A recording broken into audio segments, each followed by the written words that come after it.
Bienvenidos a Desviades, espacio de difusión cultural queer. Bueno, buenos días, buenas tardes y buenas noches. Damos comienzo a este episodio de Desviades. Hace bastante tiempo que no nos encontramos con ustedes, con la audiencia. Y bueno, en el día de hoy, de parte de Desviades, estoy yo solo, Damián. Y consideramos hacer un episodio especial, teniendo en cuenta la coyuntura política, que tiene que ver con el armado de las precandidaturas y las candidaturas próximas, ¿no? En las elecciones a nivel nacional y a nivel de alguna de las provincias de la Argentina. Bueno, por lo tanto, en el día de hoy nos encontramos con Pedro Molina, politólogo, con quien vamos a estar conversando sobre estas temáticas. Así que bueno, te damos la bienvenida, Pedro, ¿cómo estás? Muchas gracias, muy bien, disfrutando la última parte del fin de semana. Sí, un fin de semana movido, por lo pronto. Muy movido, sobre todo para los que nos interesa la política, análisis político. Yo te imagino como el meme ese de Mr. Burns haciendo así con las manos. Bueno, no sé, los oyentes no lo van a poder ver, pero regodeándose con toda la situación que está ocurriendo. De alguna forma, mucho para analizar, me parece, ¿no? Sí, mucho para analizar y además el cierre de listas en la mayoría de los espacios políticos se dio horas antes del plazo para cierre de listas, que era sábado 11 de la noche. Así que estuve con el teclado entre ayer y hoy viendo en cada lugar el armado de listas. Y bueno, por el Frente de Todos, que fue lo más novedoso, se presenta una única fórmula presidencial que tiene a Sergio Massa para candidato a presidente y a Agustín Rossi para vicepresidente. Y eso fue algo que sorprendió porque se pensaba que iba a haber dos fórmulas. Una que iba a ser Guado de Pedro presidente, Juan Mansur vicepresidente, y por otro lado Daniel Scioli presidente y algún albertista vicepresidente. Digo porque la fórmula de Scioli, una fórmula impulsada por Alberto Fernández, que quería ir a las PASO para contrarrestar el poder que tenían Cristina y Massa. Y la realidad es que se haya logrado una candidatura única, lo que refleja es el logro de Alberto Fernández de evitar que Cristina y Massa, aliades, lo saquen del mapa. Y fue una disputa que dio Alberto contra viento y marea, porque todo el capital político que tenía Alberto le fue soltando la mano a medida que el país, empeoraba por los índices económicos y sociales que muestran lo que muestran, ¿no? Por 50% de niñez en la pobreza. Y, por ejemplo, el sector que sostenía Alberto eran los gobernadores del interior. Le soltaron la mano y reflejo de eso que Juan Mansur, que viene a ser el gobernador, iba a ser jefe de gabinete, pero hasta hace 2 años era gobernador, venía a ir de vice en la fórmula con Guado de Pedro. Los gobernadores intendentes de provincia de Buenos Aires, que tenían una pata de Alberto Fernández, decían, si hay 2 listas, vamos con la lista de Guado y Mansur. O la CGT, que fue en Massa a apoyar desde hace unos meses a Massa y a Cristina. De hecho, el único sindicalista que apoyó a Scioli cuando iba a ser precandidato era Hugo Moyano, que además decía, lo hago a título individual. Sí, es un escenario bastante complejo, ¿no? Con múltiples intereses y sectores, ¿no? Ahí interviniendo en este espacio político. Pero bueno, antes que todo, quería, como aclarar una cosita tal vez con la audiencia que tal vez no necesariamente está al tanto de esta situación, que actualmente estamos hablando de las precandidaturas. Es decir, no son las candidaturas definitivas, sino que, algunas de ellas son, como dentro de un mismo espacio político, varias precandidaturas pasan por las elecciones de las PASO y después finalmente en octubre, si no tengo mal entendido, ahí son las candidaturas ya definitivas. Sí, es correcto, en las PASO hay 2 cosas que se ponen en juego. La primera, que las listas que se presentan tienen que sacar más del 1,5% de los votos para ser candidatos en las elecciones generales. Y además también las alianzas políticas pueden presentar más de una fórmula presidencial, más de una lista para diputados, y no necesariamente la fórmula que gana se queda con todos los cargos. O sea, la fórmula presidencial que gana nos presenta su presidente y su vicepresidente. Pero en una lista de diputados que sale primera, puede ir a las generales metiendo en su lista a los que eran candidatos a diputados por otra lista de la misma alianza política. Breve pausa para presentar a Ingens, que se acaba de sumar a la charla. Hola Ingens, ¿cómo va? Hola, un placer estar en esta tarde en su podcast de Desviades y muy contenta de que charlemos. Esta apreciación que vos mencionabas recién de el poder que tuvo Alberto Fernández, ¿no?, para definir algunas cuestiones a la hora de la precandidatura, ¿no?, de Unión por la Patria, ¿no? En alguna forma parece paradójico, ¿no?, que una figura política que estaba bastante desgastada por su propia gestión ha tenido y tiene, ¿no?, un peso bastante relevante a la hora de definir, ¿no? ¿Cómo explicarías o cómo ves vos esa situación? Sí, la realidad es que Alberto tenía poco poder. De hecho, cuando él se la dijo no voy a ser precandidato a presidente, declinó su candidatura, no generó sorprendencia no generó sorpresas, en la opinión pública, porque se sabía, digo, con qué capital, con qué legitimidad se va a presentar, pero la realidad es que todo el oficialismo nacional viene cayendo.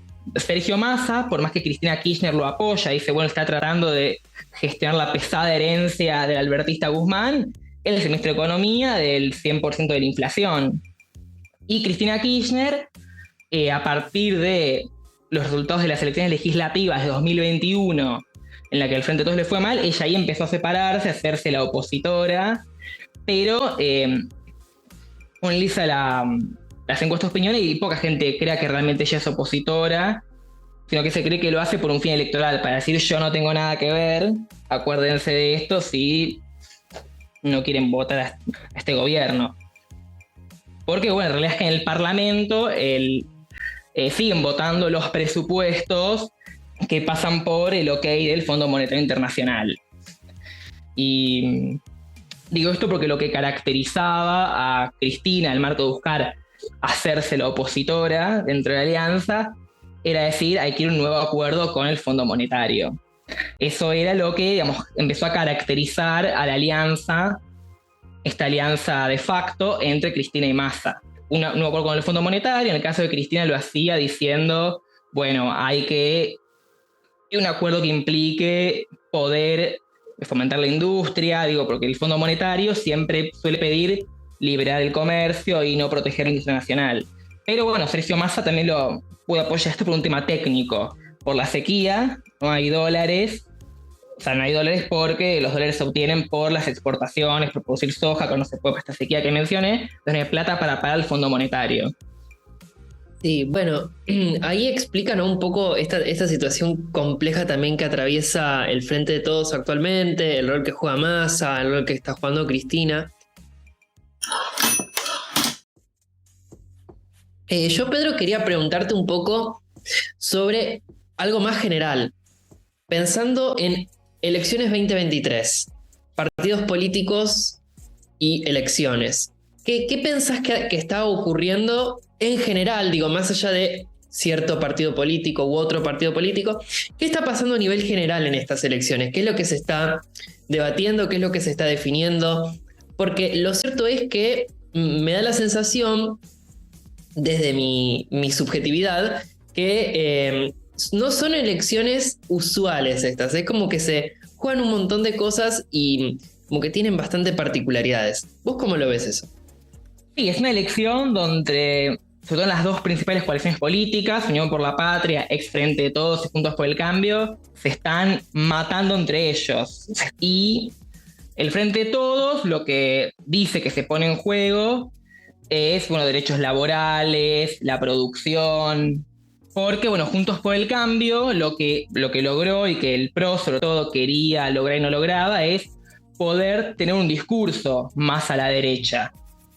Ella no dice, como en 2015, no vas a perder lo que tenés, la asignación por hijo, sino que y otros derechos más que se lograron en el gobierno de Cristina Kirchner. Ellos hablan de una reforma laboral donde eliminar indemnizaciones y reemplazarlas por un seguro de desempleo, eliminar los impuestos a las exportaciones y sobre todo una mayor devaluación buscando eliminar todos esos tipos de dólares distintos que hay, como hay dólar soja, dólar golpe, bueno, se acordaron por todos los memes que hubo en ese momento, y que haya un único tipo de cambio, un único tipo de valor de dólar que sea más de lo que ya es, y mayor reducción del gasto público, o sea, menos plata para la educación, para la salud. Ellos ya no dicen va a estar mejor, dicen no, va a estar mejor, pero a costa de que por un tiempo estar peor. Y el Frente de Todos se agarra de eso y dice, somos nosotros o esto. Y justamente buscan, sobre todo que dice Massa, hay que ver qué dice Alberto, dicen, bueno, nuestro hincapié va a ser un acuerdo con el fondo que permita, por un lado, retrasar los pagos de deuda, empezar a pagar cuando se alienten más las exportaciones, la exportación de soja, de litio, para que haya dólares y bueno, proteger un poco más a la industria. Hay que ver es cómo le cae eso al sector más albertista, porque bueno, cuando ya está el nuevo acuerdo con el fondo era para pegarle a Alberto. Bueno, Agustín Rossi, que es el vicepresidente, que es el precandidato a vicepresidente, era kirchnerista, para que sepan, y decidió en 2021 ser candidato sin constar con el kirchnerismo, y eso generó una ruptura, y se hizo albertista, porque bueno, Alberto después lo tomó en su gabinete, y Rossi pudo poner a Germán Martínez, que es un diputado que responde a él, como jefe del bloque de diputados, a cambio de llevar a cabo una misión que le encomendaba Alberto, que Alberto le quería encomendar, que era buscar los votos para el acuerdo, para que haya acuerdo con el Fondo Monetario, que se aprobó en 2022, en marzo de 2022, si no me equivoco. La candidatura de Sergio Massa generó cierto malestar, porque hay muchos sectores del Frente de Todos que asocian a Massa a un candidato afín a Estados Unidos, las inversiones extranjeras que implican saqueo de recursos. Cristal también apoya eso, pero bueno, dice que es para la industria, no para que las empresas estén con todo. Y además, como Massa implementó un ajuste que es mayor al de Guzmán, hay sector del Frente de Todos que dice a Massa no lo apoyamos, y por eso en Frente de Todos va a haber otra fórmula presidencial bajo Juan Grabois, que busca contener a estos sectores desencantados con la precandidatura de Massa. Pero sí es importante saber que en las elecciones generales, si Massa gana, que es lo más probable, este sector lo va a apoyar. De hecho, ellos, por más que dos fórmulas presidenciales, para los cargos legislativos hay una única fórmula. O sea, Grabois y Massa comparten la lista de diputados. Y hay massistas y graboisistas y cristinistas en esas listas únicas. Interesante que compartan, es diputados y senadores, ¿no? Que comparten. En todas las provincias hay para diputados y en 8 provincias es para senadores. Se ponen en juego bancas de senadores. Puede ser que en algunas provincias, no sé, que en Jujuy hay varias, en Frente de Todos hay varias como listas de senadores, pero no por una pelea Massa-Grabois. O sea, Massa-Grabois todo se divide en la boleta presidencial, no es que van a presentar boletas para diputados o senadores distintas. Por el panorama que vos me estabas comentando, de alguna forma vos me estás pintando que estas elecciones van a ser como definidas entre dos fuerzas, ¿no? Que sería, Unión por la Patria y Juntos por el Cambio. Mucha gente también habla de que es una elección como que tiene 3 patas en realidad, y le agregan la pata de esta de Milei, ¿no? Entonces, mi consulta sería, bueno, ¿qué pensás vos con respecto a eso? Si es una elección que se define solamente entre 2 o es una elección que hay 3 o más, digamos, partes que podrían definirla. Y por otro lado, si no ves como un gran corrimiento hacia la derecha en el debate en general. Excelente pregunta. Se cree que va a haber una paridad entre 3 fuerzas, Frente de Todos, Juntos por el Cambio y Libertad Avanza, de Javier Milei, pero bueno, todo indica que igual Milei va a salir tercero. El problema que hay es que las encuestas marcan una X cantidad de votos de Frente de Todos, una X cantidad, Unión por la Patria, una X cantidad de Juntos por el Cambio, una X cantidad de votos para Milei, pero hay muchísimo indeciso, votante indeciso. Y el votante indeciso no suele ser, el votante indeciso suele ser un moderado. El votante de Milei es un voto como duro, un voto consolidado. El voto moderado por Larreta, por Massa, entonces que haya tanta cantidad de indecisos puede hacer que se sobrevalore un poco la cantidad de votos que tendría Milei. Sobre todo porque uno ve las elecciones provinciales y le estuvo yendo mal a Milei. No es que le fue mal, pero no sacó alrededor del 20% como él esperaba. E incluso en provincias donde él permitió que se muestre su imagen en las campañas. Digo, porque en varias provincias él intentó desligarse, decir, bueno, yo no voy a tener nada que ver con ustedes, si les va mal, pero en Tucumán o La Rioja, que sí, el Milei mostró su imagen y permitió el que vote a Ricardo Bussi en Tucumán, o uno de apellido Menem, no recuerdo el nombre, bueno, familiar de Carlos Saúl, se cayó a gobernar La Rioja, lo asocian a él y fue mal. Así que hay que ver hasta qué punto el fenómeno de Milei es un fenómeno a nivel nacional o es un fenómeno que se limita en la General Paz, en Capital Federal. Y con respecto al discurso de la derecha, que yo recuerdo es la primera vez con las principales fuerzas políticas en lo que es el siglo XXI, logra tener un programa abiertamente neoliberal, digamos, Juntos por el Cambio de la reforma laboral, pero cuando habla, no sé, de quitar las retenciones a los que exportan soja, como dicen que es para insertarse en el mundo. Y digo siglo XXI porque después de la crisis del 2001 hubo mucho rechazo social a esta, digamos, mirada neoliberal. Así que lo que decía los sectores opositores, que están divididos, que forman Juntos por el Cambio, el PRO, la UCR, la coalición cívica de Carriera, queremos un kirchnerismo sin corrupción. O sea, queremos que vos mantengas la asignación por hijo, que Aerolíneas sea estatal, pero con división de poderes. Recién ahora se animan a esto. Y eso está por este tercer sector, que puede estar sobrevalorado o no, que es Javier Milei, Libertad Avanza, que él fue el que permitió mover la agenda a la derecha. Cuando él crecía, él a la par hablaba de reforma laboral, de reforma impositiva en favor de los productores rurales, o reforma impositiva que elimine a los empleadores los aportes que hacen al empleado para que tengan obra social y buena jubilación. Pero él derechiza aún más el discurso, porque dice vayamos a una dolarización. Dice que arancelar la educación, arancelar el sistema de salud y que el paciente acuerde con el médico los honorarios, o el sistema educativo voucher, que hay que ser tristentera para hablar de esto, pero bueno, implica que ya no hay más educación pública, que el Estado le da subsidio a los chicos para que elijan qué colegio privado ir, y eso no va a funcionar porque está estudiado que los colegios de élite, por más que la familia pobre tenga la plata, están hechos para que las familias ricas sigan manteniendo su circuito cerrado de contactos. Sí, es más a la derecha. Bueno, yo te quería preguntar, ¿qué lugar tiene la comunidad LGBTIQ+, elecciones 2023?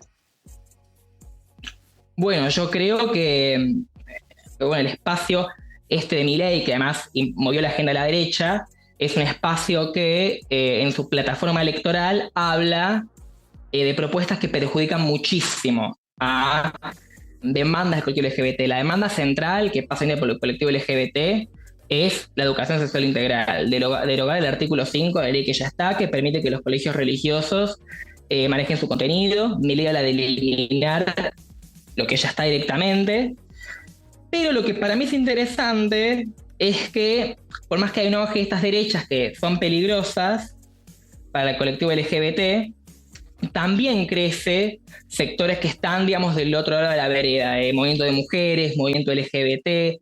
Por eso también Milei, por más que dicen que está en contra de la EIFI, porque está en contra de la ideología de género, se opuso al cupo laboral trans, se pone al aborto incluso en casos de violación, su tema central es el económico, porque lo que se ve en las calles, pero se ve en las encuestas, es que hay cierto consenso social en favor de estos derechos civiles, por así decirlos. Y eso lo diferencia a Milei de otras derechas del mundo que hablan menos de economía y más de género. Desde la derecha está creciendo, pero se le puede ganar. Y un ejemplo que se le puede ganar es que Larreta, precandidato a presidente por Juntos por el Cambio, buscando como ganar el voto de la derecha, dijo, bueno, prohíbo el lenguaje inclusivo en las aulas. Hago un 0800 para atender a las mujeres en embarazo vulnerable para que no aborten. Y por movilizaciones que hubo en un caso, por rechazo de la opinión pública en otro, tuvieron que dar marcha atrás. Desde la derecha está creciendo, pero también se la puede contrarrestar. Sí, a mí me parece que de alguna forma hay como una marcha y una contramarcha en ese sentido. No sé, bueno, qué pensarás vos, esto que te voy a comentar, pero es como que hay una derechización por parte de los partidos políticos que no es solamente en nuestro país, sino que es algo que se ve en el continente americano, en Europa también. Y coincido que, por ejemplo, no sé, Vox en España tiene una agenda que ataca frontalmente la cuestión de género, ¿no? Como que ese es su foco, y que acá es más complejo, pensando que, por ejemplo, y sorpresivamente tal vez, de alguna forma, los espacios de la derecha, como el espacio que encabeza Patricia Bullrich o el espacio que encabeza Javier Milei, tienen representantes dentro de la comunidad LGBTIQ. Aunque parezca sorprendente y hasta contradictorio, esto ocurre.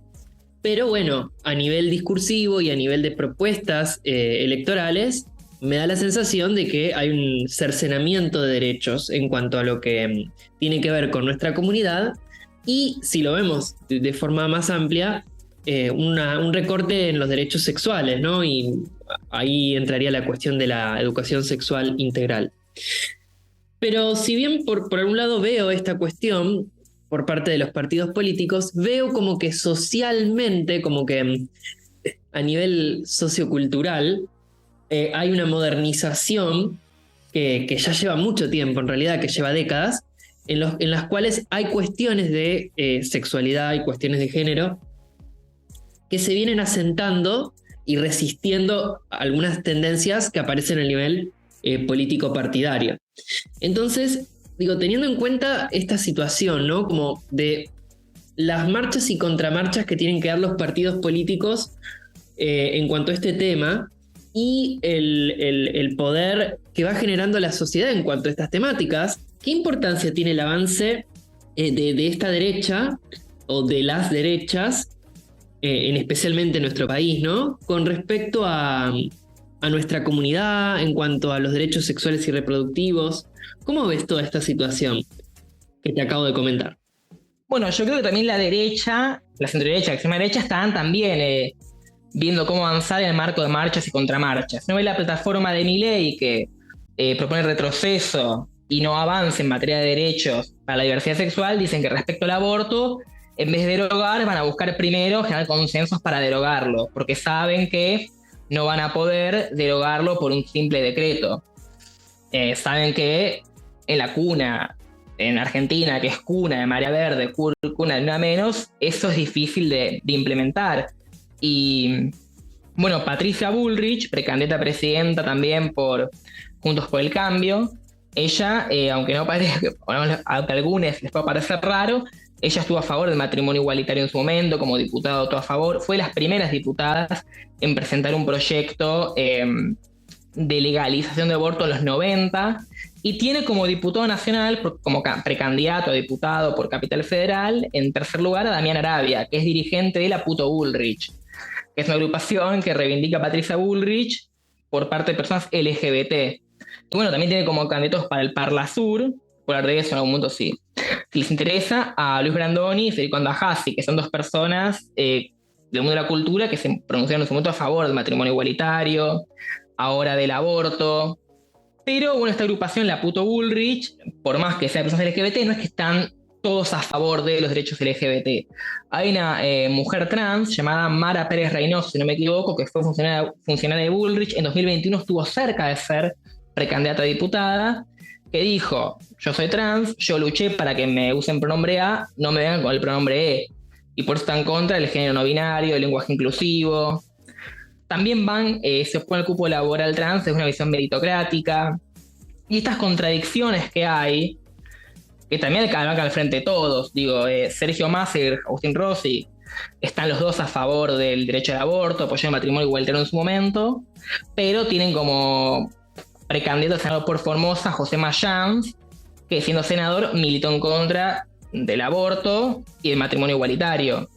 Y esto es porque el Estado, como tal, las políticas que despliega están presionadas, surgen por presión de grupos sociales con intereses antagónicos.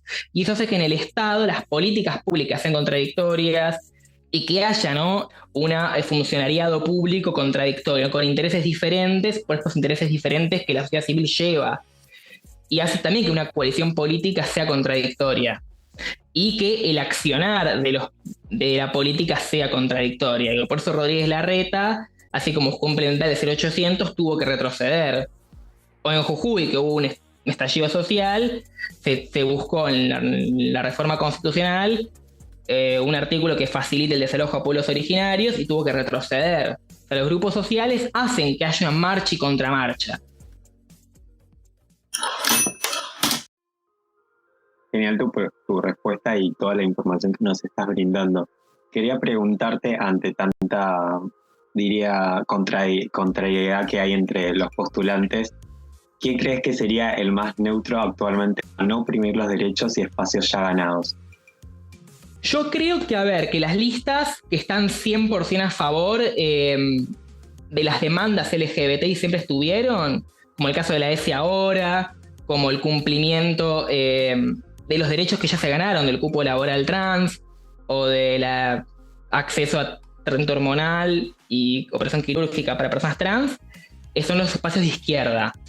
Que en este caso está el Frente de Izquierda, que presenta dos listas, una que es Gabriel Solano, precandidato a presidente por el Partido Obrero, Vilma Ripoll, precandidata a vicepresidenta por del MST.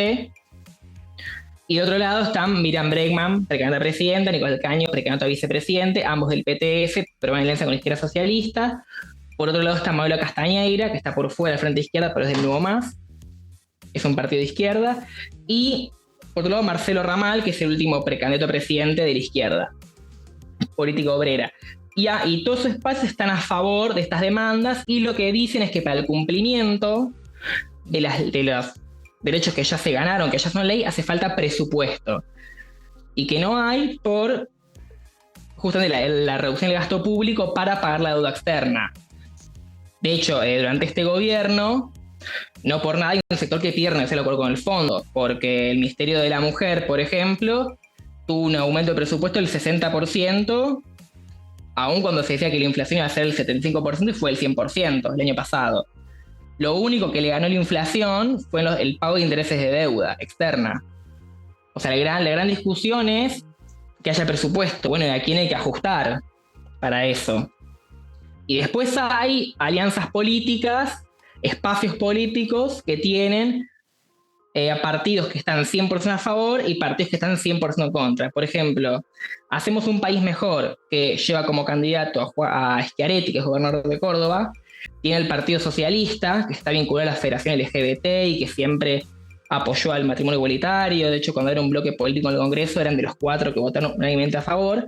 También está en esa alianza el Partido Democracia Cristiana, que es un partido que, bueno, por el nombre ya verán, que suele rechazar cada demanda que se va reclamando y logrando desde el colectivo de mujeres y de la disidencia sexual.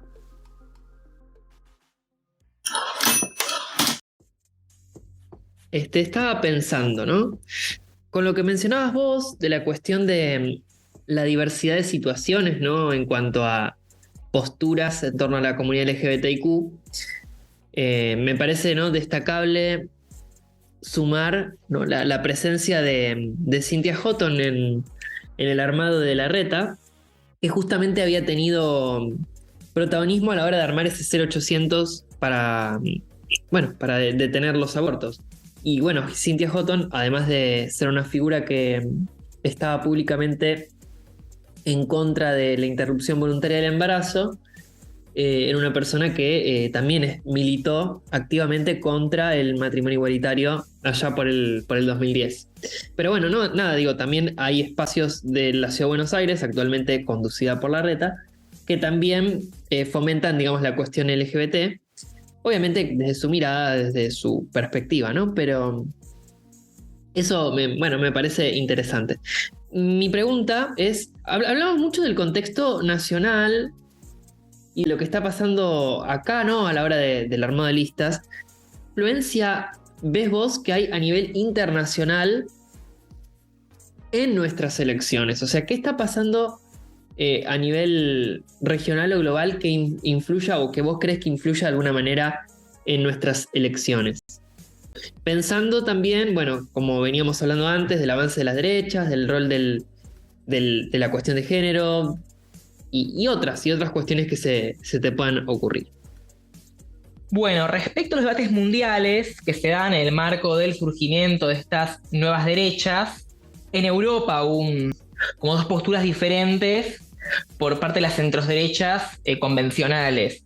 De un lado estaban las centroderechas encabezadas por Macron, de Francia, que buscaba establecer una especie de cordón sanitario frente a las nuevas derechas, o sea, impedir que crezca la extrema derecha que surgía ahí, Marine Le Pen. Y hay otro sector, que tiene como ejemplo España, el Partido Popular, que decía, bueno, hagamos alianza con esta extrema derecha, ¿no? Y España hizo alianzas y hace con Vox, la extrema derecha que mencionabas recién, Damián.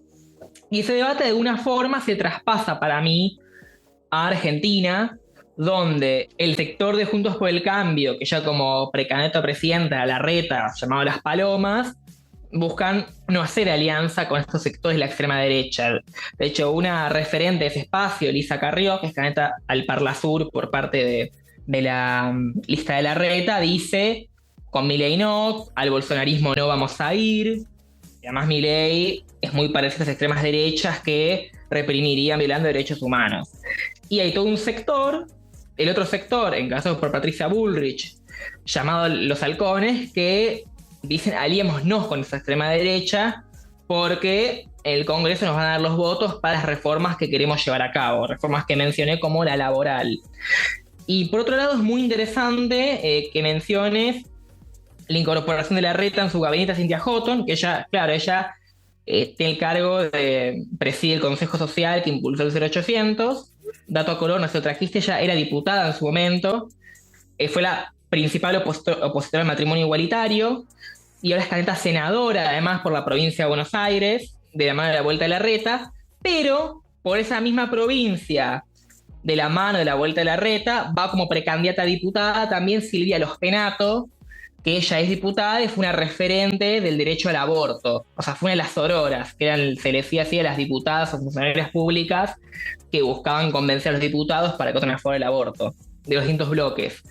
O también en Capital Federal, en el marco de la lista de Larreta, va como precandidato a diputado nacional Maximiliano Ferraro, que ya es diputado nacional, entró en 2019, y la razón por la que se lo impulsó era por apoyar, digamos, la causa verde, por ser parte de la federación LGBT o estar muy vinculado y enfocar sus demandas siempre en favor de los derechos LGBT.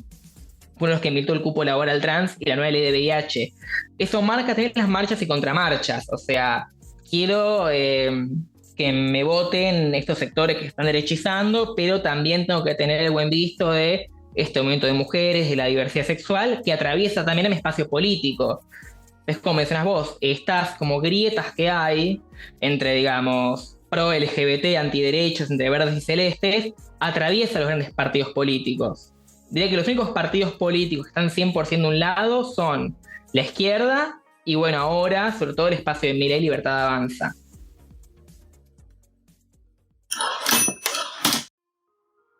Quería continuar con la siguiente pregunta. ¿Cuáles son las posturas respecto a la represión a los pueblos originarios de Jujuy, respecto a los candidatos que tenemos? Bueno, lo que es Juntos por el Cambio, están todos a favor. Y de hecho, uno de los precandidatos a vicepresidente, Gerardo Morales, que aún fórmula con Larreta, gobernador de Jujuy, se encargó de la represión.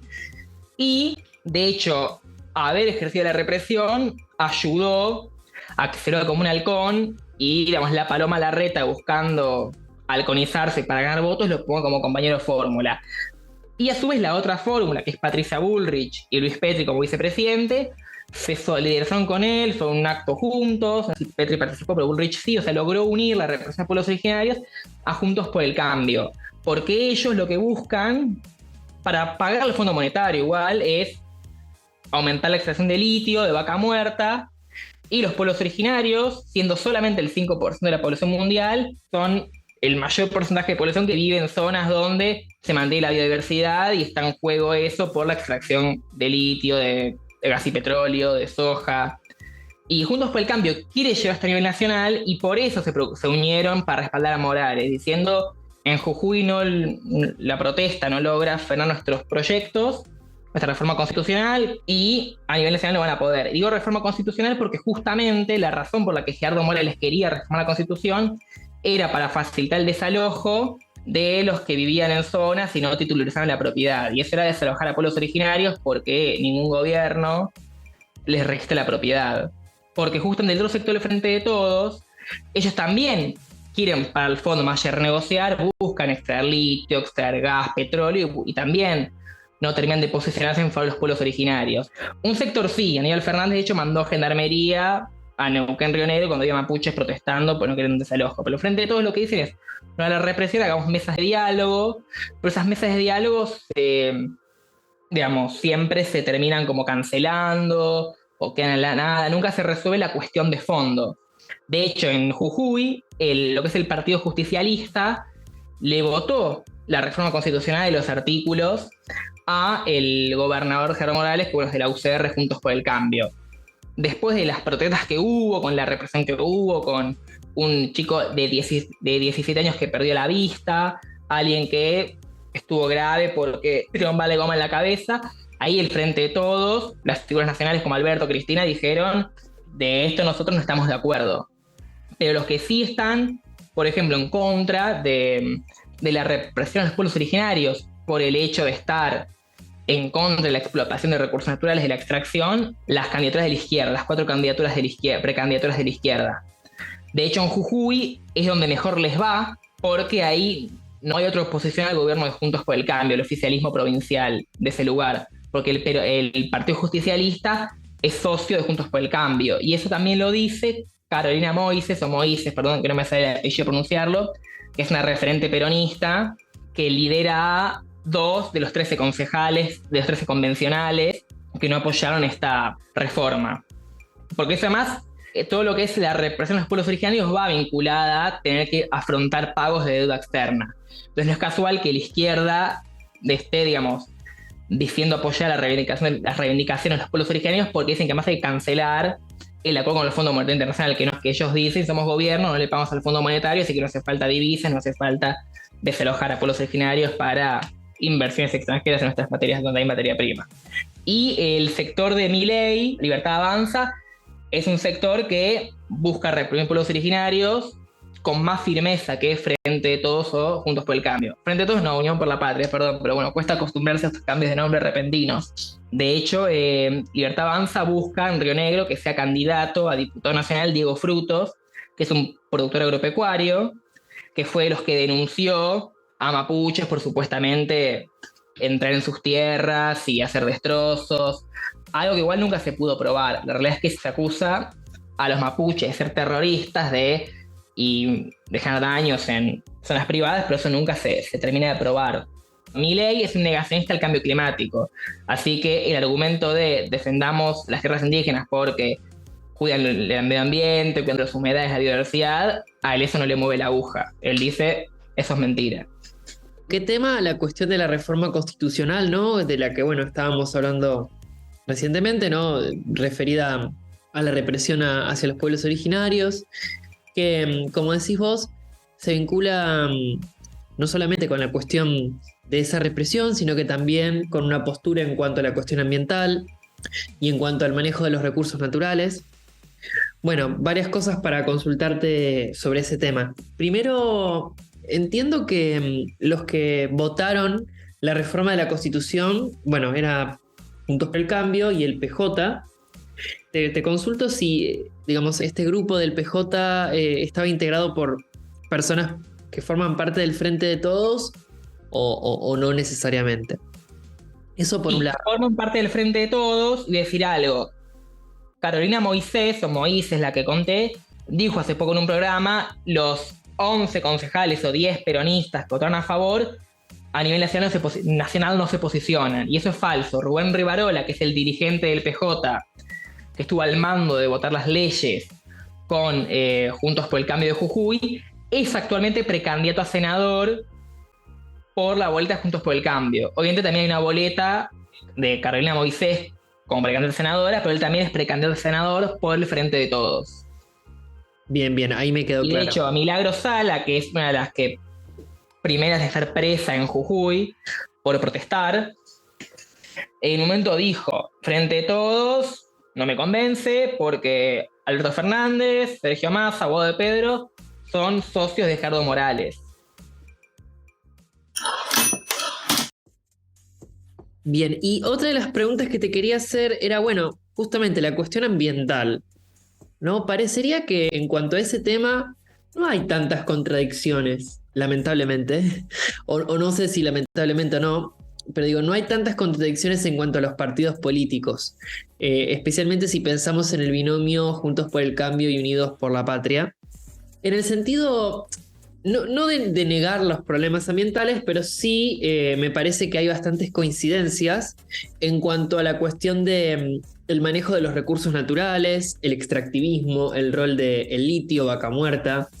Me da la sensación de que por parte de estos partidos políticos mayoritarios se piensa que estos recursos son como una fuente importante de ingresos y eso descuida la cuestión ambiental. Nada, mi pregunta es esa, ¿no? Como qué posturas ves de estos partidos políticos mayoritarios en cuanto a la cuestión ambiental y de los recursos naturales. Bueno, en este tema es un tema en el que no hay grietas, y eso no lo digo yo, o no lo decimos solamente vos y yo, también lo dice Carlos Pagni, periodista columnista de La Nación.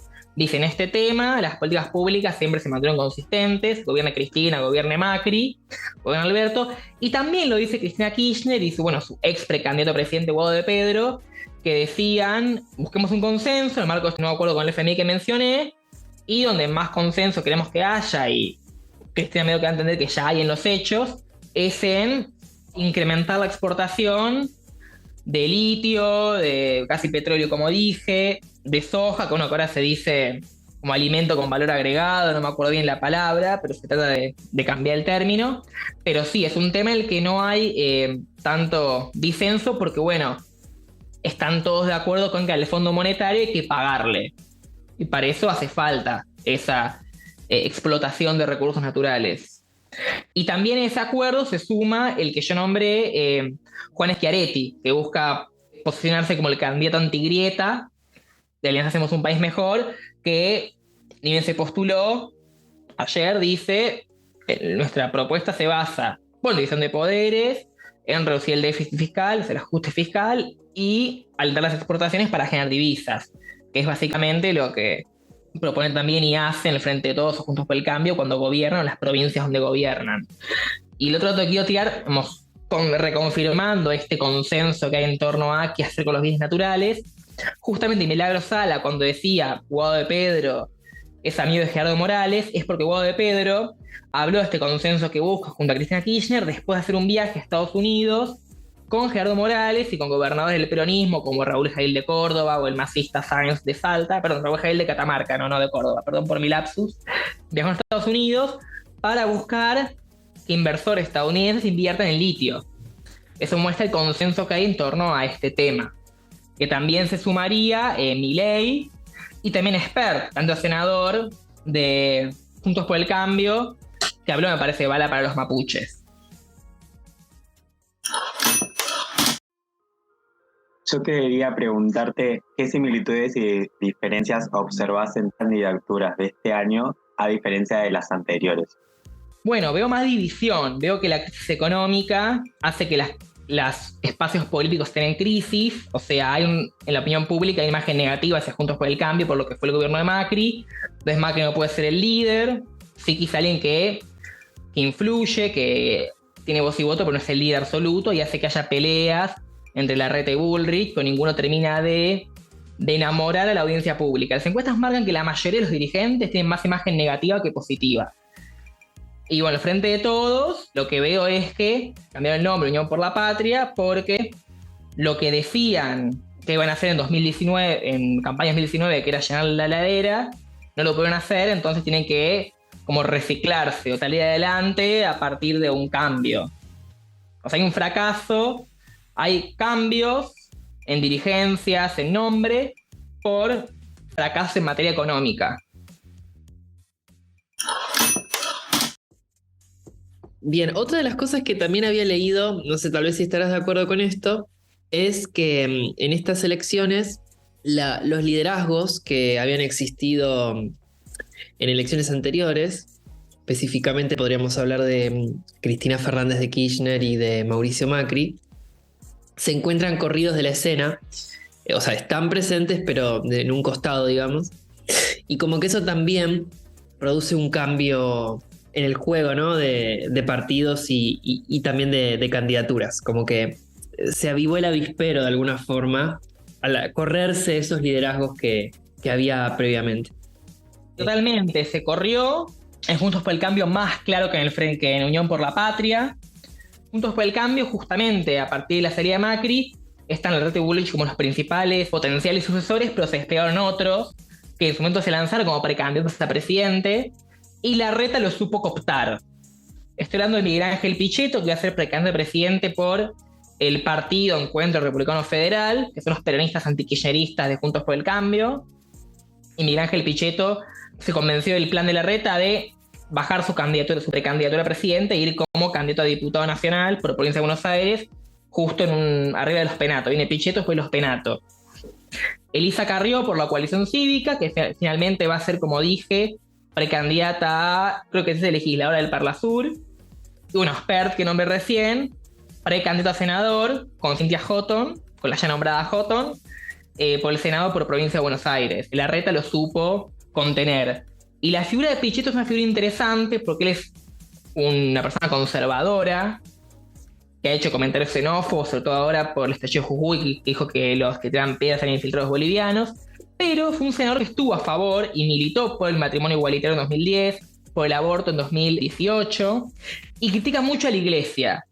Él, en vez de ir a sacarse foto con Bergoglio, halagar a Bergoglio, critica desde una manera neoliberal a la iglesia. Dice, bueno, la iglesia tiene que modernizarse, tiene que ser un Estado laico y aceptar el capitalismo, no la caridad, el pobrismo y buscar cultura del trabajo. Esa figura es una figura interesante. Y Spert era una figura que cuando se presentó como liberal en materia económica, decía que le apoyaba el matrimonio igualitario, apoyaba el aborto, pero antes de ir Juntos por el Cambio, porque este año se integró Juntos por el Cambio, buscó aliarse con Milei. 2021, elecciones legislativas, en provincia de Buenos Aires, representaba el espacio de Milei. Y buscando tener ese voto de la creciente derecha, nueva derecha, extrema derecha, dijo, no, bueno, yo educación sexual no apoyo porque no apoyo la ideología de género, o sea, no apoyo los derechos o las reivindicaciones de las personas travestis, trans y no binarias. Y dijo, con el proyecto del aborto que presentó ahora Alberto en 2020, yo no lo voto. O se opone al lenguaje inclusivo. Otra cosa, votó en contra de la nueva ley de VIH que permite la jubilación anticipada para personas que padecen VIH o impide que empresarios te hagan testeos y te echen por ser portadores de VIH. Esta es una figura interesante porque era liberal en temas civiles y se fue derechizando por los grupos sociales a los que él quería representar y con los que quería articularse. Y en el frente de todos está este sector que está descontento con Sergio Massa, que es Juan Grabois, lanzado precandidato a presidente, creo que ya lo mencioné, pero también es Claudio Lozano, de la CTA, Gabriel Mariotto, de Grupos Soberanes, que eran sectores que no están dispuestos a apoyar a Sergio Massa en las PASO y en las generales, pero sí estaban dispuestos a apoyar a Guado de Pedro en las PASO. Y eso es particular porque Guado de Pedro, como conté un poco, él también intenta tener vínculos con el establishment, como ya tiene Sergio Massa, que es un cuadro más grande. Guado de Pedro está consolidando. Guado de Pedro fue a reuniones con representantes de la sociedad rural, que son los grandes terratenientes de Argentina, lo que es peyorativamente se los tilda de sojeros, y dijo como el peronismo debe vincularse con el campo. Surgen como liderazgos y articulaciones que son interesantes, que lo que buscan es que se explican por querer contener a sectores sociales, ¿no?, que sostienen a tal espacio político. Yo quería volverte a preguntar tu nombre, que me diga qué pronombre usás usualmente y tu contacto. Y finalizar con la siguiente pregunta. ¿Cuáles son tus intereses y qué esperas futuramente que pase con nuestra comunidad, la comunidad LGBTIQ+? Bueno, mi nombre es Pedro Molina, pronombre la O está bien. Yo soy estudiante de posgrado, empecé la maestría en Sociología Política en la UNSAM. El año pasado me recibí de politólogo en la UBA, estoy tramitando el título contra la burocracia de la UBA, y me gustaría que mi objeto de estudio sea las élites políticas, y ahí me parece súper interesante ver la temática LGBT porque es un tema que, por lo lado, como diría los grandes bloques, uno puede conocer más las divisiones internas, que es lo que me interesa de las élites políticas. Y yo lo que espero es, obviamente, saber que así como crece la derecha, eso no implica desanimarse para seguir buscando ganar batallas, que le den continuidad a las batallas ganadas. Porque así como crece la derecha, también crece el movimiento de mujeres, también crece el movimiento de la disidencia sexual. Si hablamos de Jujuy, protestas empezaron por docentes que cobran 35.000 pesos. En Jujuy los docentes tienen el sueldo de los sueldos más bajos del país, pero lograron ahora que mediante paro, mediante el estallido por la reforma aprobada de la Constitución, se logró que los docentes tengan buenos aumentos salariales interesantes. Pero ¿qué pasa? Y los docentes levantaron el paro, pero ganaron una batalla, pero no la guerra, porque está la posibilidad de que pase lo que le pasó a los trabajadores del neumático el año pasado, ¿no? Que hacen huelga, logran aumento salarial, pero se suspende a los trabajadores que más activos estuvieron, ¿no?, en esa confrontación con el Estado, o que se haga lo que en Jujuy particularmente se hace, que son allanamientos a domicilios de estos activistas sin orden judicial, o se les hace también una suspensión, sino una denuncia penal. Entonces uno tiene que saber que se puede marchar, pero estar atento a las contramarchas. No decir, nos sorprendimos, pudimos ganar esto, ya está. Eso es un estado de analizar la situación, saber que no todo está perdido, pero tampoco todo está ganado. Bueno, la verdad que me interesa muchísimo esa última reflexión, ¿no? De que las cosas en la sociedad en general, ¿no?, son como muy dinámicas y siempre tenemos que estar atentos y vigilantes en el buen sentido, no en el mal sentido. Atentos, a eso me refiero, ¿no? A los cambios, a los avances y a los retrocesos que tenemos como sociedad y que tenemos en torno a los derechos. Así que coincido en esto de tener una postura crítica y atenta ante lo que nos pasa. Y de alguna forma el episodio de hoy tenía como ese objetivo, ¿no? Como miembros de la comunidad LGBTIQ, también, estar fuertemente interesados y atentos a lo que nos pasa como país. Así que Pedro, la verdad que te agradecemos un montón. Nos aportaste muchísima información que seguramente también le va a ser de mucha utilidad a los oyentes para conocer y para orientarse también a la hora de elegir candidatos en las elecciones. Por nuestra parte, agradecerte muchísimo nuestra participación y el resto de nuestros oyentes sabe que nos puede encontrar en las redes sociales, en Spotify como Desviades Podcast y en Twitter, Instagram y Facebook como desviades.ar o Desviades Podcast. Bueno, Pedro, te agradecemos un montón y esperemos también en algún futuro contar con tu presencia para que nos ilustres sobre la política. Con mucho gusto, cuando me necesiten estoy, y muchas gracias a ustedes por la entrevista y por las preguntas que me hicieron que fueron muy buenas. Sí, nuevamente agradecerte. De hecho, yo soy una de las que no sabe ni a quién votar y con vos puedo aclarar un montón de dudas.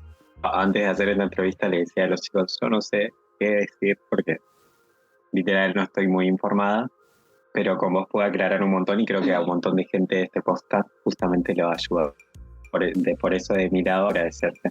Muchísimas gracias. Nuevamente gracias a ustedes dos por el espacio que me dieron. Bueno, ahora sí, nos estamos encontrando próximamente en el aire. Nos vemos.